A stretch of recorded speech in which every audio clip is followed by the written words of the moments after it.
తేజ సజ్జా హీరోగా నటించిన చిత్రం హనుమాన్ చిన్న సినిమాగా విడుదలై సూపర్ హిట్ ను సొంతం చేసుకుంది. ఈ చిత్రంపై సినీ రాజకీయ ప్రముఖులు ప్రశంసలు కురిపిస్తున్నారు. మాజీ ఉపరాష్ట్రపతి వెంకయ్యనాయుడు తాజాగా ఈ చిత్రాన్ని తన స్నేహితులతో కలిసి వీక్షించారు. అనంతరం తన అనుభూతిని ఎక్స్ వేదికగా పంచుకున్నారు. దర్శకుడు ప్రశాంత్ వర్మ ఈ చిత్రాన్ని అద్భుతంగా తెరకెక్కించారు. భారతీయ ఇతిహాస వీరుల్లో ఒకరైన ఆంజనేయ స్వామి స్ఫూర్తితో రూపొందించిన ఇందులోని ప్రతి సన్నివేశం ఆకట్టుకుంది. నిర్మాణ వివరాలు, గ్రాఫిక్స్ ఉన్నతంగా ఉన్నాయి.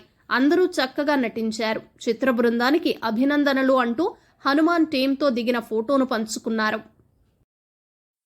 నటుడు చిరంజీవి పద్మవిభూషణ్ అవార్డుకు ఎంపిక కావటం తనకు ఎనలేని సంతోషాన్నిచ్చిందని ప్రముఖ వ్యాపారవేత్త, సినీ నిర్మాత అంబికా కృష్ణ అన్నారు.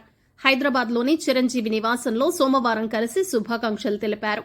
ఎంతో తపనతో చిత్ర పరిశ్రమలో అడుగుపెట్టిన చిరంజీవి వచ్చిన ప్రతి అవకాశాన్ని సద్వినియోగం చేసుకున్నారని, ప్రతి పాత్రను, చిత్రాన్ని మనసు పెట్టి చేశారన్నారు. అగ్ర కథానాయకుడిగా సుస్థిర స్థానాన్ని సంపాదించుకున్నారని, సామాజిక సేవలోనూ ఆయన ఎందరికో స్ఫూర్తి అని పేర్కొన్నారు.